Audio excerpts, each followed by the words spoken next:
What's up, guys, and welcome back. Oh my gosh. Oh my god. Where are you going? So this right here is Peaches, and I've had her for 10 years, or just about 10 years, and she's a corn snake. This video, we're going to be talking all about corn snakes. Grab some coffee, get settled, because this is going to be a fun one. Let's get right into it. So welcome back to the channel, and if you're new here, my name is Sadat, and I am going to tell you about corn snakes in this video. I'm here with another species spotlight video. You know, I've been meaning to do a video where it's just like I got the animal with me, the species that I'm talking about. It's like physically with me and I'm recording the video. You know, it's really my dream to create those types of videos because I grew up watching Steve Irwin. So this is Peaches, my very first pet snake, and I've had multiple pet snakes, multiple reptile species. If you watch some of my previous videos, like the Parenti video, I mentioned in there that I was obsessed with reptiles at one point, and I still am. I just don't keep as many. This is my only pet reptile right now because I've just had her for so long, and I can manage her very easily. I have her in a 120-gallon terrarium. She's got her 2 shelters, and she basically has an entire swimming pool in there. So she's living lavishly, and so I decided to just keep her. She's a beautiful animal. You know, this animal is it's a snake, and I love snakes. To me, snakes are like little dragons, and each species is very different to the other in my eyes, as well as in the eyes of many people who are very observant individuals. You know, there's a huge diversity of snakes in our world. There's over 3,000 species, and there's like 50 to 120 species in the US, possibly more. And this snake, the corn snake, it's actually a rat snake. And corn snakes also go by the name of red rat snakes because they are a rat snake, the family of snakes of, rat snakes. Corn snakes are non-venomous. Oh, she has a very prehensile tail, and it's wrapping around the bottom of my desk here. I'll demonstrate that for you. You see her tail? She can grip things with this very strongly. She even like ties little knots sometimes. But yeah, she's really squeezing these 2 fingers of mine just to hold on to my hand as like an anchor point. Where you going? Bear with me as I get better at these type of videos. I mean, she's got a portion of my face covered, but as you can see, she's so gentle because well, she's a captive bred animal, and I've had her for, like I said, 10 years. In the wild, corn snakes won't be this friendly to you. In the wild, they'll probably strike at you. They'll probably musk and just be way more vicious than Peaches right here is being with me right now, because she's essentially domesticated. She's not a wild corn snake, and in fact, in the wild, corn snakes don't even look like this. She is I think it's called a melanistic. It's her color. She was selectively bred to look like this. Not that I care much about it. I just bought her. Yeah, I was 17 when I got her at a pet shop called Lou's Pet Shop, and they had baby corn snakes on sale. So I just saw one, and I was like, yeah, sure, I'll take this one. I actually love snakes' natural colors, like the ball python, for instance. I love how the ball python looks like in the wild. That dark brown and that light brown and the black. I love how it looks in the wild, and I could care less about all these color morphs that are coming out. She happens to be a color morph, like I said, a melanistic. That's why she's so orange and like she's light colored. But in the wild, I'll put up a picture right now. In the wild, they're a lot darker.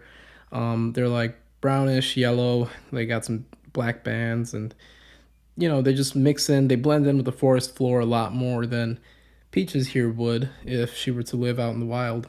They got some beautiful like blotches of color all throughout their body.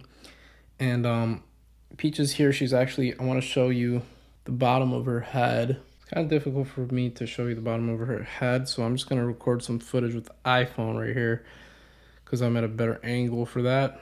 She's a gorgeous animal. So if you look at her head, she's orange on top, and no, please don't move. She's white on the bottom, and she's got these ruby red eyes. Just a gorgeous animal, a gorgeous pattern of colors. on all corn snakes. You want to say something into the mic?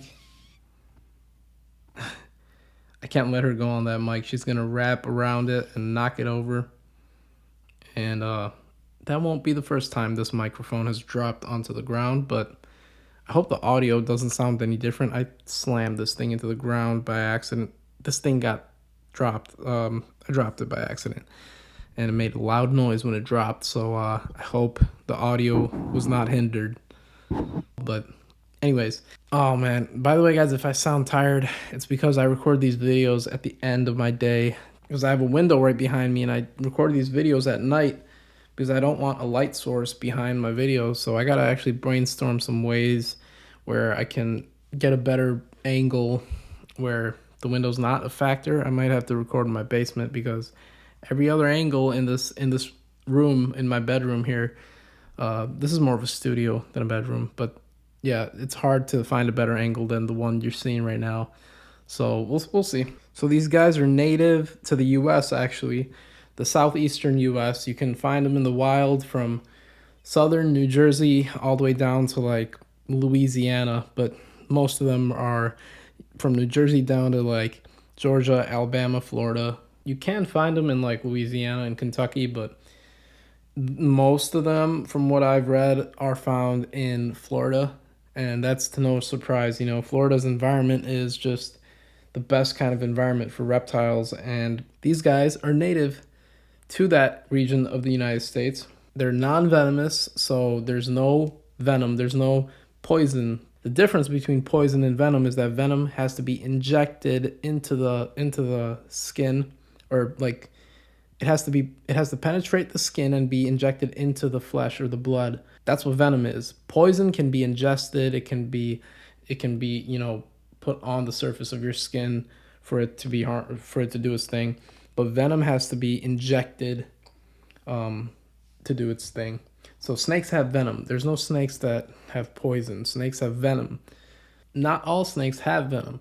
She does not have venom because she's a corn snake. And corn snakes are constrictors.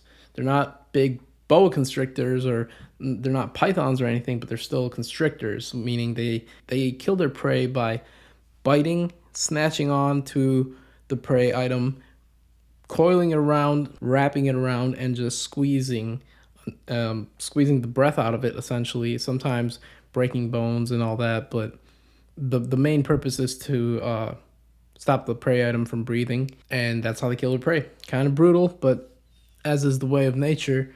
Yeah, I wouldn't want to go out that way. Snakes are just, they're all muscle. It's a very muscular animal. Like, there's not much fat on her. If you were to feel her right now, she feels like very lean. I feed her frozen thawed rodents from a reputable website called rodentpro.com. I used to be an owl caretaker for many years at the nature center near where I live, the Stage Nature Center. I used to care for owls, and yeah, we fed them Rodent Pro rats as well. So I was like, I use that company to buy rodents for my snake. Search them up if you're considering getting like a pet. I highly recommend adoption centers. You know, there's a lot of reptiles that need to be rehomed because more often than not, people purchase reptiles and they don't keep them for as long as this. You know, they buy them, they sell them off to another breeder, sometimes because the snake got too big. A lot of factors are involved, and so now there's like this big influx of reptiles in adoption centers. So if you want an awesome pet such as Peaches here, check your nearby adoption centers. You can really find some amazing animals there that just need a place to live. But yeah, corn snakes are just like, they're like the golden retrievers of snakes. They will not bite you, you know, most of them will not bite you. The wild ones might, but almost all the ones in captivity, it's very rare. You got to be doing something wrong for that thing to bite you, or it may be like an extreme outlier, because corn snakes are, like I said, the golden retrievers of snakes, and they're very docile. They're docile creatures, and if she were to bite me right now, right on my nose, it would not even do much damage. I might get little beads of blood. They not only do they not have venom, they have very small teeth. So no big fangs that are going to, like, you know, stab into me. She's got tiny teeth, no fangs. She really is a harmless creature. You know, she's actually a pretty vulnerable creature. If she were to be out in the wild, you know, there's a whole plethora of species that would view her as a prey item and eat her, kill her. Coyotes, raccoons. But I got her living in a house in a mansion with a pool, because that's how I roll. Dude, look what she's doing to my ear. That's crazy. It's a crazy feeling. I actually like it. It's very therapeutic. It's like I'm getting a free massage. Yeah, can't even talk because it's her tail. You know, adult corn snakes will eat once every few days. You know, they could go weeks and weeks, sometimes months without food, but typically they eat I want to say every week. I feed her a large amount of food, not super large, but I give her a big meal, a decently big meal dude, she's literally like got her tail just pricked into my ear for like support. Bro, that feels so weird. Even the very end of their tails are prehensile, so she was trying to like hold on to a groove of my ear for support.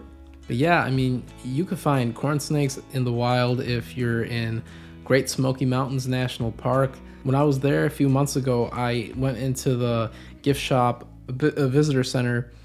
One of the visitor centers in that national park has like a section that's like a museum, and there's all types of taxidermies out on display, and like big labels and posters and all this wonderful like knowledge presented out for the visitors such as myself. And I found out in that shop that corn snakes were native to Great Smoky Mountains National Park, and I really found that fact to be quite amazing because I have a corn snake and I never knew that her species lived in Great Smoky Mountains National Park. I had my fingers crossed to see one out in the wild as I was hiking throughout that national park. You know, I kept my eyes peeled, but I probably was in the vicinity of one, honestly, but I think I just didn't see it because they're so well camouflaged. Now, if they were a melanistic like her, I probably would have had a much higher chance of seeing one, but in the wild, they really do kind of blend in with the forest floor. When these guys are babies, they'll hatch out, you know, and they're like this long, and they're like strings, and they're so fragile, so they got to be very wary. Might switch careers, become a rapper now. Just kidding. They got to be very wary of like predators from up, from down, from everywhere. And yeah, when they're hatchlings, they'll eat lizards, tiny little lizards, and tree frogs. And honestly, I think they even eat like large insects and fish and little fish from the river and streams. When they're older, you know, they eat rodents, primarily rodents, and baby birds and bigger frogs. But yeah, I hope you guys enjoyed this video. I'm probably gonna make another corn snake video. I'm not too happy with my performance here. I sound tired, and the reason I sound tired is because I'm tired.